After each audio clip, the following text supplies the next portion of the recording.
Hola, ¿cómo están? Un gusto saludarlos desde el frío invierno de Santiago de Chile. Hoy es un día bastante heladito, como le dicen acá. Seguramente debe nevar en la cordillera, entonces todo ese viento helado viene para la ciudad y, y realmente hace frío. Bueno, es un placer saludarles. Realmente un privilegio poder compartir con ustedes la palabra de Dios. Gracias al pastor Camacho por permitirme, por darme la oportunidad de compartir. Con él nos conocemos hace unos años y ha sido muy lindo conocerle y también saber de que Dios le está utilizando entre ustedes. Bueno, quiero compartirles acerca de Primera Corintios. Eh, es una carta como para leer y estudiar en la iglesia porque tiene cosas muy prácticas y muy para el día de hoy. El apóstol Pablo, más o menos alrededor del año 55, estando en Éfeso, fundando la iglesia en Éfeso en su tercer viaje misionero, vio la necesidad de arreglar algunas cosas en la iglesia de Corinto, porque personas de la iglesia lo habían ido a buscar y le consultaban sobre distintos problemas que había dentro de la iglesia. Entonces, si uno se pone a mirar panorámicamente la carta, va a encontrar que es una carta correctiva o correctora, porque trata sobre distintos problemas y dificultades que tenía esa iglesia. Siempre donde hay hombres hay problemas, no sean o no cristianos, porque así somos los hombres. Generalmente tenemos tendencias no a ser gregarios, sino a disgregarnos, ¿no? Es la misma raíz de la palabra gregario tiene distintas acepciones: integración, congregación, disgregación, segregación. De ahí viene todas esas palabras, ¿no? Entonces, si no nos congregamos integrándonos, bueno, nos vamos a segregar.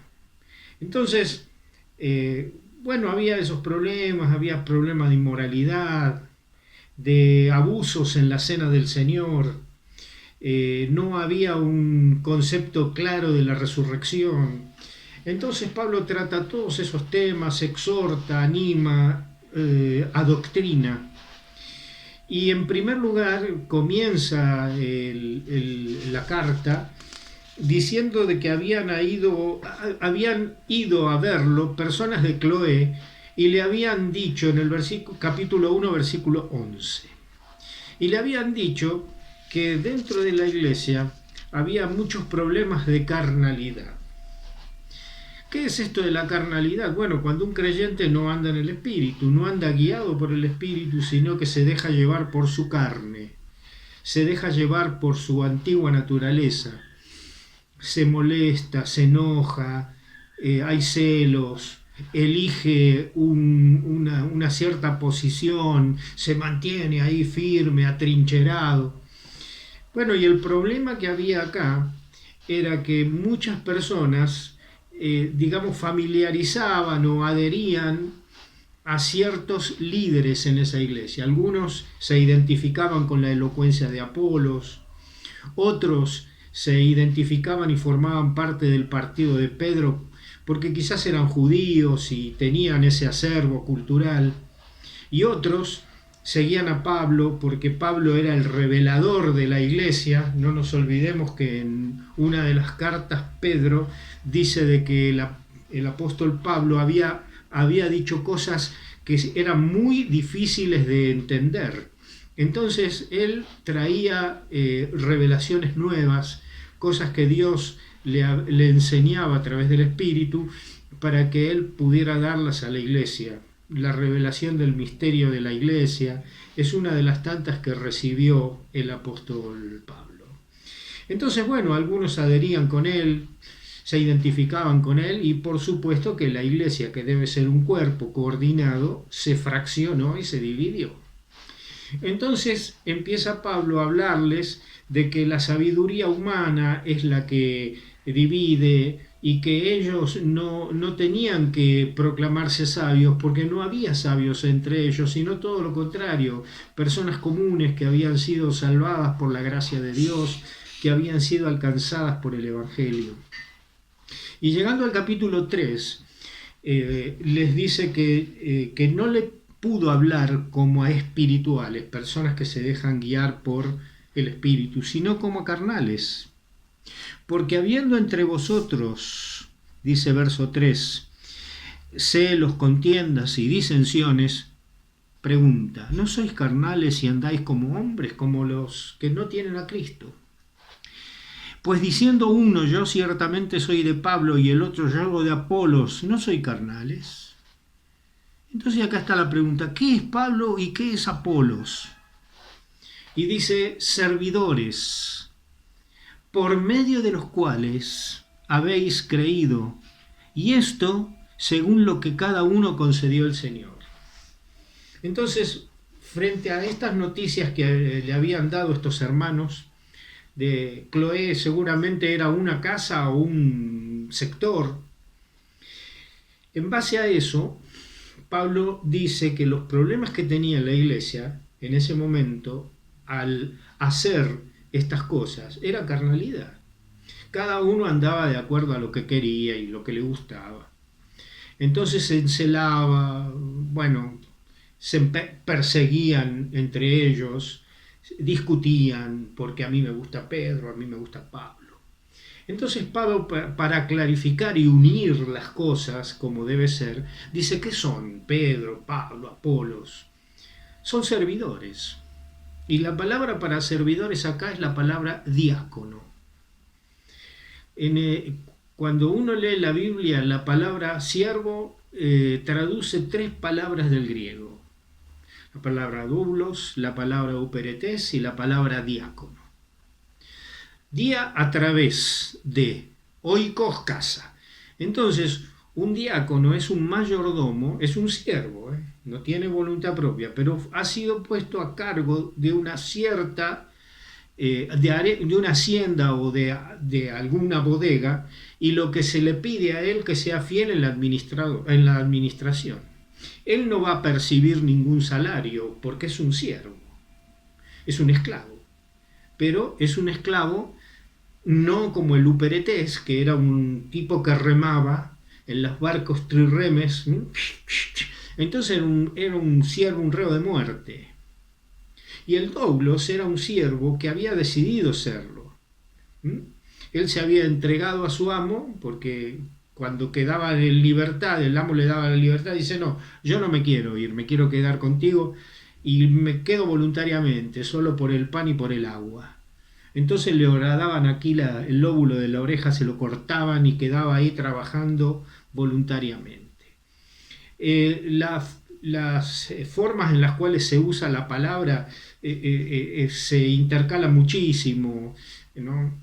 Bueno, acá la idea que da Pablo para los corintios es, ¿qué son las personas que los dividen a ustedes? Diáconos. Siervos que administran, que no se llevan nada para ellos, sino que trabajan para su amo.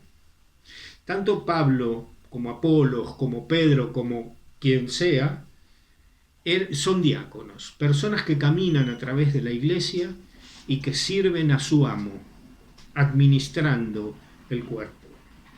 Y acá dice aparte un dato importante, son diáconos a través de los cuales conocisteis a Cristo. Entonces son medios, es como un cable que transporta la energía, ¿no? ¿Es algo ese cable? No, simplemente un transportador, porque si de un lado no hay energía y si del otro lado no hay una lámpara o lo que fuere, no funciona. Entonces, esa es la idea que le quería transmitir Pablo a los corintios. Y para reafirmar esta idea de que las personas son siervos que trabajan y mediante los cuales conocieron a Cristo, es decir, que son medios, son vehículos y no fin en sí mismos, da tres ejemplos claros que cada uno nos da una lección, y me gustaría compartir con ustedes estos tres ejemplos y las tres lecciones que podemos sacar de aquí, para usted, para mí, para realmente, si estamos buscando en las personas algo más que mensajeros o vehículos a través de los cuales vienen a nosotros la palabra de Dios, nos olvidemos de otras cosas. Eso es lo que son las personas. Y fíjense qué importante, a qué nos ayudan las personas, el liderazgo de la iglesia. En primer lugar, el primer ejemplo lo saca Pablo de la agricultura. Dice aquí la palabra de Dios en el verso 6. Yo planté, Apolos regó, pero el crecimiento lo ha dado Dios.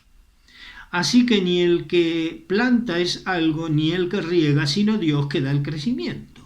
Y el que planta y el que riega son una misma cosa, aunque cada uno recibirá su recompensa conforme a su labor, porque nosotros somos colaboradores de Dios y vosotros sois labranza de Dios. Entonces, el primer ejemplo para reafirmar esto de que todos estos líderes están para servir y no para otra cosa, y de parte de los líderes no quieren dividir, sino que quieren sumar. Pablo dice: yo planté, Apolos regó, pero el crecimiento lo da Dios. Entonces aquí en el ejemplo de la agricultura podemos ver que la lección que nos da es que crecer es lo importante, no el medio que Dios utiliza, sino crecer es lo importante. ¿Y qué es crecer? Ustedes saben que una planta evoluciona de distintas maneras. Nosotros en nuestra vida, el crecimiento es igual a cambios. El cuerpo va creciendo o envejeciendo. Es de acuerdo a cómo uno lo vea. El cuerpo llega a un punto y después empieza a decaer. Empiezan las arrugas, ¿no? Empieza la grasita abdominal y todas esas cosas que son típicas del crecimiento, que a la vez es envejecimiento en los hombres. Pero acá tenemos que entender que el crecimiento implica cambios. Si nosotros estamos creciendo en las cosas del Señor es porque estamos cambiando viejas actitudes, viejas formas de pensar, estamos añadiendo cosas nuevas, sacando cosas viejas. Estamos creciendo, evolucionando. Pablo en el capítulo 13 utiliza, para hablar de otra cosa, utiliza el ejemplo de que cuando yo era niño pensaba y actuaba como un niño. Pero ahora que soy un adulto grande, dejé las cosas que era de niño.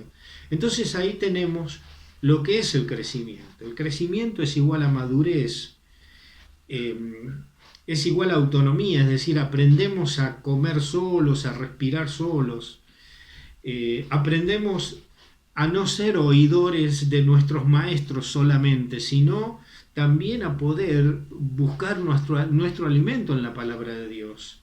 Aprendemos a orar no solamente cuando nos dicen de orar, sino que nosotros espontáneamente empezamos a orar.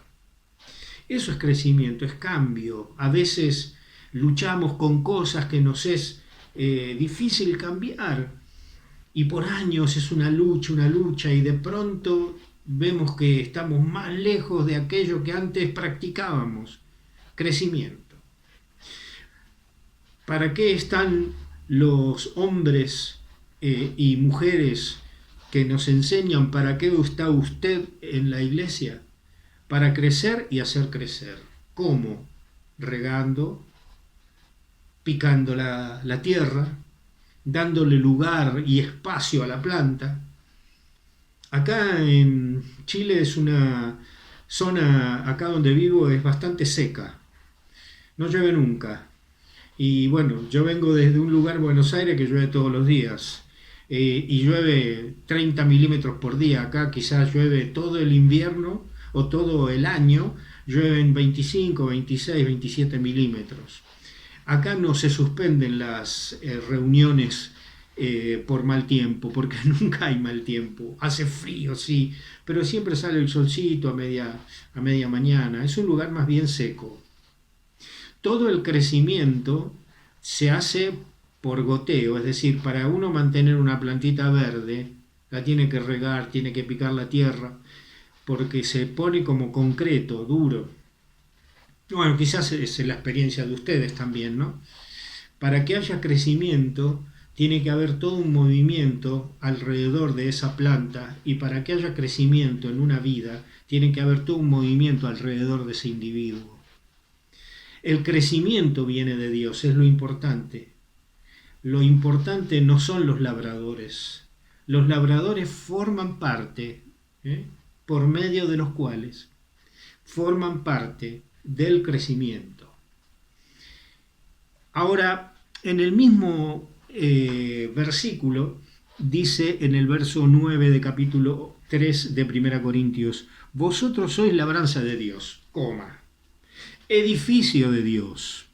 Entonces ahí sale el segundo ejemplo que utiliza Pablo para enseñarle a estos hermanos que las personas son medios y no son fines, y no debemos seguir a las personas, sino que debemos crecer. Segundo ejemplo viene de la arquitectura. La iglesia no solamente, la unión de los hermanos no solamente es una labranza de Dios, sino que es un edificio de Dios. Y acá cambia un poquito el ejemplo. Ahora dice yo, conforme a la gracia, versículo 10, es decir, no todos hacemos lo mismo porque Dios nos da distinto tipo de gracia, digamos, ¿no? O distinto medida de gracia, no tipo, medida.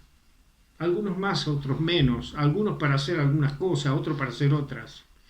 No debemos hacer todos lo mismo, ni debemos ser todos iguales. No es así. No es así la obra de Dios. La diferencia, la uniformidad dentro de la obra de Dios no debería existir, sino que la diversidad es lo importante. ¿Sabe una cosa? Que acá vemos en este segundo ejemplo que Pablo dice, yo como perito arquitecto puse el fundamento. Él comenzó la iglesia, pero otro edifica encima. Apolos ayudó a edificar.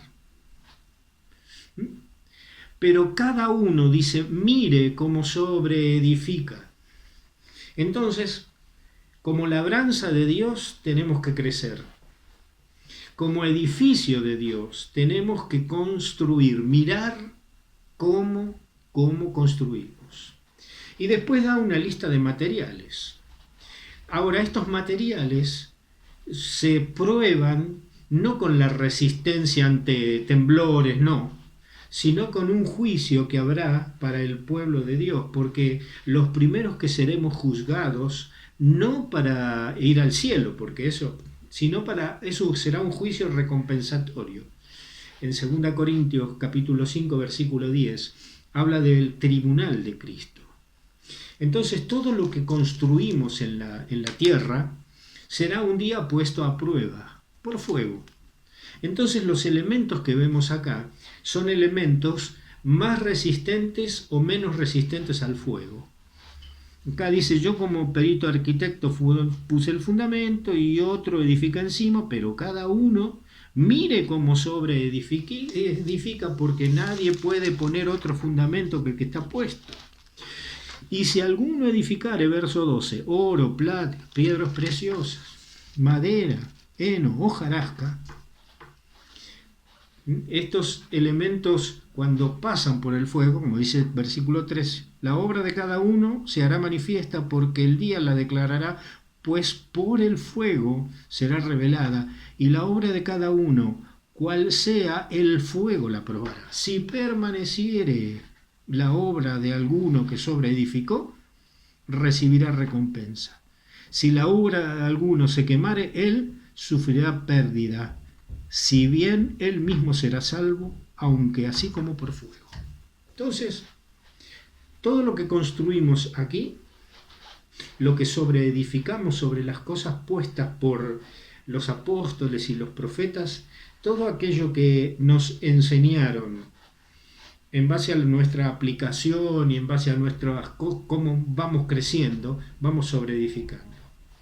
Aquellas cosas que no hicimos para que Dios sea glorificado, sino que las hicimos para buscar nuestra gloria, para buscar nuestra honra, para buscar nuestra autoproclamación, bueno, todas esas cosas que son muy humanas y que por supuesto es innegable que alguna vez no tuvimos el deseo de ir por ellas, ¿no? ¿Quién no tiene el deseo de que lo ponderen, de que digan algo bueno de sí? Bueno, creo que todos. Ahora, cuando ese es nuestro estilo de vida, esas son las obras que no permanecerán ante los ojos de Dios. Entonces, somos un edificio, la iglesia es un edificio, y cada uno de nosotros tenemos que sobreedificar. Si bien el crecimiento es algo natural, es natural el crecimiento, comiendo, teniendo un buen ambiente, una buena protección, crecemos.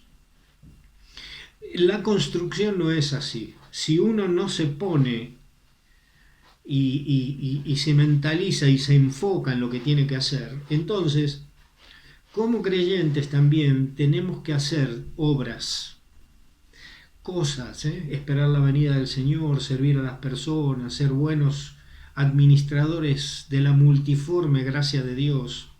Hoy por hoy, con todo lo que estamos viviendo, nosotros hace meses que estamos encerrados, para salir a comprar tenemos que pedir permiso, no se puede salir así como así, sin permiso nada. Bueno, esta vida, ¿no? Esta forma de hacer la iglesia y qué sé yo, nos va cambiando un poquito la forma de pensar, pero no es así. Tenemos que seguir construyendo, tenemos que seguir haciendo obras, y hoy en día la ayuda al prójimo es muy importante. Primeramente lo de la familia de la fe. En la iglesia nosotros tenemos muchas personas que se han quedado sin trabajo, bueno, personas mayores que tienen pensiones muy bajas y seguían trabajando y ahora no pueden. Entonces, bueno, hay que darles una ayuda. Ahí construimos, hacemos obras, hacemos cosas, oro, plata, piedras preciosas. Fíjese una cosa, la madera, el heno y la hojarasca ante el fuego resisten menos que las piedras preciosas. Pero la plata y el oro ante el fuego se purifican porque sale toda la mugre, la resaca, y hay que sacarla, y entonces se aquilata el oro o se le da pureza a la plata. Hay cosas que ese fuego con el cual seremos mirados, escrutados y recompensados, van a quemar. Por esa no se recibe nada. Pero la obra que usted sobreedificó para el Señor, esa recibirá la recompensa que usted después le dará al Señor. Este ejemplo de que somos el edificio de Dios es muy importante para la construcción. El crecimiento y la construcción. Y por último, dice, ¿no sabéis que sois templo de Dios y que el Espíritu de Dios mora en vosotros? Tercer ejemplo, de la adoración. ¿Sabía usted que usted y yo es el lugar donde vive el Espíritu Santo? ¿Sabe que el templo donde usted se congrega cuando cierra la puerta es una casa nomás? Por eso nos podemos reunir abajo de un árbol y está la iglesia. Hoy estamos haciendo cultos no presenciales, pero nos juntamos como iglesia, porque Dios no mora en templos hechos por manos humanas, sino que mora en usted y mora en mí. Y el hecho que viva en nosotros implica que tenemos que guardar el orden. ¿Por qué? Porque nosotros formamos el cuerpo de Cristo. Entonces, con celos, enojos, carnalidades, sectarismo, partidismos, todas esas cosas dividen el cuerpo, ¿m? Y destruyen la obra. ¿Y qué dice la Biblia acá? Dice, ¿no sabéis que soy? Si alguno destruyera el templo de Dios, ¿cómo se destruiría el templo de Dios? Bueno, en este contexto vemos que haciendo esas distintas diferencias, yo soy de este, yo soy de aquel, se rompe el concepto de cuerpo. Entonces se destruye el cuerpo. Y fíjense la recompensa que viene para aquellas personas que destruyen el cuerpo. Dios le destruirá a él. Duro, ¿no? Aquellas personas que son personas que tratan de dividir al cuerpo, dividir la iglesia local, dividir la iglesia universal, esas personas a la larga terminan en las manos de Dios. Y horrenda cosa es caer en manos del Dios vivo. Por eso este ejemplo de la adoración nos llama al cuidado de no hacer cosas que destruyan lo que Dios está construyendo. Cuidado, tengamos cuidado, no sabés que soy, y el Espíritu de Dios está en vosotros, pensemos, reflexionemos. Cuidado, es mi responsabilidad no fraccionar el cuerpo, no lesionarlo, no dividirlo, es mi responsabilidad. ¿Cómo lo hago esto? Bueno, no procurar el sectarismo, no procurando las divisiones, todo lo contrario. Una persona que crece y una persona que construye no tiende a la división nunca, porque si nos movemos por la palabra de Dios, la palabra de Dios nos dice que debemos mantener la unidad del espíritu en el vínculo de la paz, que no hay por qué pelear, discutir, porque realmente la unidad es lo más importante. Y no olvidemos, mis queridos, que el crecimiento de todo cuerpo depende de aquel agente más débil. Si nosotros no crecemos, no construimos y no nos cuidamos, hacemos daño al cuerpo, lo dividimos, lo partimos y andamos como hombres, andamos como los demás. Es decir, la iglesia pasa de ser un cuerpo que ha sido llamado para darle gloria a Dios a ser una empresa, a ser una pyme, a hacer algo que no tiene nada que ver con el plan original de Dios. Pero usted y yo estamos en este mundo, según el libro de Efesios, para alabar la gloria de su gracia, con la cual nos ha hecho aceptos en el amado, y para que la multiforme sabiduría de Dios se haga patente en los lugares celestiales. Es decir, tenemos una doble función. En este mundo ser luz, sal y alcanzar a los perdidos, pero también somos un ejemplo al mundo angelical, que ellos quisieran estar en nuestros zapatos porque quisieran pasar por la redención y ellos no pueden. Entonces miran los ángeles lo afortunados que fuimos en conocer a Cristo, lo agraciados que fuimos en conocer a Cristo, y muchas veces entre nosotros nos peleamos. Hermanos, que el crecimiento, la construcción de la vida y la construcción de buenas obras y el cuidado de no quebrantar el templo de Dios sea una constante en nuestras vidas, que cada día pensemos y hagamos lo necesario como para hacer esto.